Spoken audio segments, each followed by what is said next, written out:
ശ്രീനിവാസന്റെ ഒരു അപാരമായ ടാലൻ്റാണ്. ശ്രീനിവാസൻ എന്ന് പറയുന്ന ഒരു എഴുത്തുകാരൻ, എൻ്റെ ചിന്തകൻ, അത് മലയാള സിനിമയുടെ ഏറ്റവും വലിയ നേട്ടമാണ്.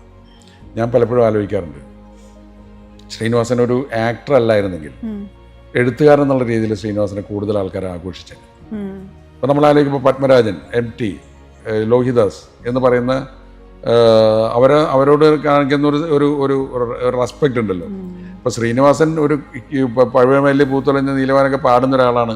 ശരിക്കും പറഞ്ഞാൽ മലയാളത്തിലെ ഏറ്റവും കൂടുതൽ പച്ചയായ ജീവിതം രേഖപ്പെടുത്തിയ ഒരാളാണ് ശ്രീനിവാസൻ.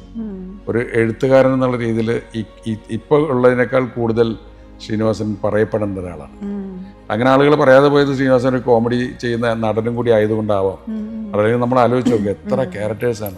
ചിന്താവിഷയ ശ്യാമളയായാലും, വടക്കു നോക്കി യന്ത്രമായാലും, എൻ്റെ സന്ദേശമായാലും, അതായത് റിയൽ ലൈഫ് പച്ചയായിട്ട് ഒട്ടും കൃത്രിമമില്ലാതെ ആവിഷ്കരിക്കുന്ന എഴുത്തുകാരനാണ് ശ്രീനിവാസനെ പോലൊരു റൈറ്ററെ എൻ്റെ ആദ്യകാലത്ത് എൻ്റെ കൂടെ കിട്ടിയത് തന്നെയാണ് ഇപ്പോഴും എൻ്റെ ഏറ്റവും വലിയ ശക്തി എന്ന് പറയുന്നത്.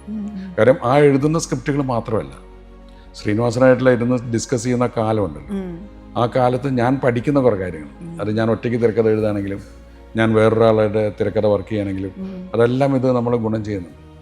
ഞാൻ പലപ്പോഴും പറയാറുണ്ട്, ശ്രീനിവാസൻ എന്ന സുഹൃത്തില്ലെങ്കിൽ, ശ്രീനിവാസൻ എന്ന റൈറ്റർ ഇല്ലെങ്കിൽ ഞാൻ ഇന്നത്തെ ഒരു രീതിയിലുള്ള അത്രയും കൂടുതൽ നല്ല സിനിമകൾ ചെയ്യാൻ സാധിക്കുമെന്ന് ഞാൻ കരുതുന്നില്ല.